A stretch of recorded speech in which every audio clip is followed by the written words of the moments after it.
Just need you to introduce yourself and introduce the business. So yeah, I'm Tom Kenny. I'm a car designer. I've worked designing cars for over 20 years now. And I have I have two sides to business. I have Kencraft Design and KSV.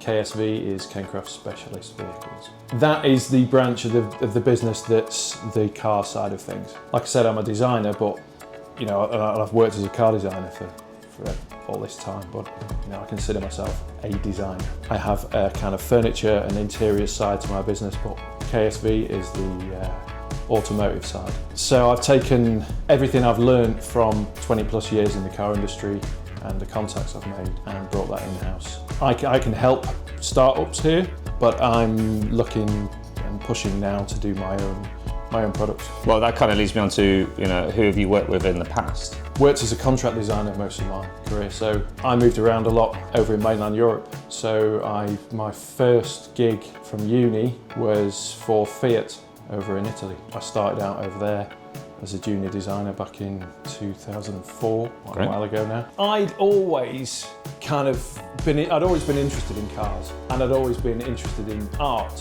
and design. And when I was at art college in Manchester, I was lucky enough to have a tutor there that introduced me to the course at Coventry University, where I could actually go and study car design. What techniques have you used over time to design cars? I've always been interested in whatever's new or whatever there is an option to have a go at. But you have to remember that at the end of the day you're designing a physical product. So getting to know the whole process, for me anyway, and I think for any young designer, is an important thing. You need to know what the other people, what the engineers are doing, what the clay modelers are doing. And I'm quite a hands-on guy. I like to get messy and get in there and do some of the clay modelling. I also taught myself how to do the digital surface modelling. The physical side of things, the clay side, is still very important. It's still very important to be able to see a physical object and stand back and see if it looks right. At the end of the day, you can look at something as long as you want on a monitor, but until you see the physical attributes of that physical object in front of you, you really don't know. VR are getting better and better.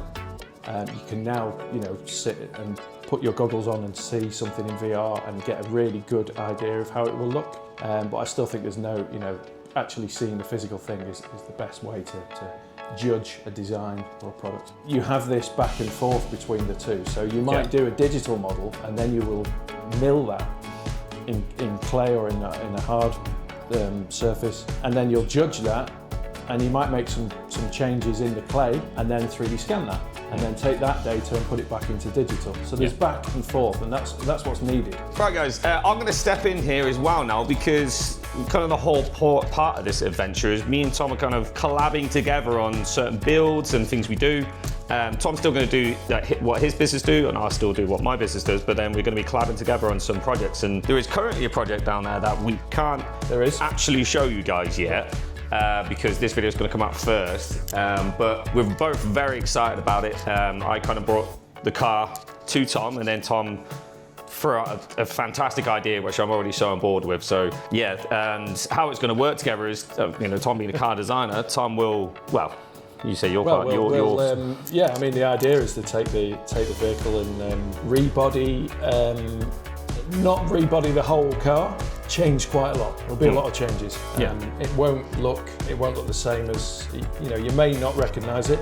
No, just like a homage kind of thing. It's a homage, and it's. I think the beauty of the base car, and we both agree, is it's got really good proportions, and it's got a good stance to start with. Good bones to start with. Yeah, exactly. If you start with something like that, you're onto a winner, unless you cock it up, of course. Yeah, well, it's our first one, and trust me, I got this car cheap. So, if we mess anything up, it doesn't really matter. It's all fine. But this is how we work together. Is I'm going to bring cars in, and then I'll strip them apart. Tom will start doing his design part, and then we will come together to make the kits or whatever that way. And we're potentially, hopefully, gonna make some other small parts that we could sell to you guys out there as well, for all sorts of cars, as well as the project cars that we're going to do. So yeah, we've got a lot of plans going forward. That it kind of fell into it by accident. Tom actually reached out to me because I needed a unit for my stuff, and then we kind of got talking and realised, oh, we could actually work together on these things. And I mean, we both got the same passion. yeah, so we come at it from different sides, but we're both. Yeah, so we think something's happening here, and we think something great could happen, you know, going on forward. So yeah, it should be good, but we need to get to work actually, guys, and start doing some stuff. Yeah. Come with the design. Yeah. So this is Tom. I wanted you guys to meet him. Now you guys know. Further going forward, this is why you'll always see the collab thing with me and Tom going future. So if you can, please go subscribe to his channel, like this video as well. But yeah, guys, see you guys soon. Thank you. Cheers. Nice, Tom.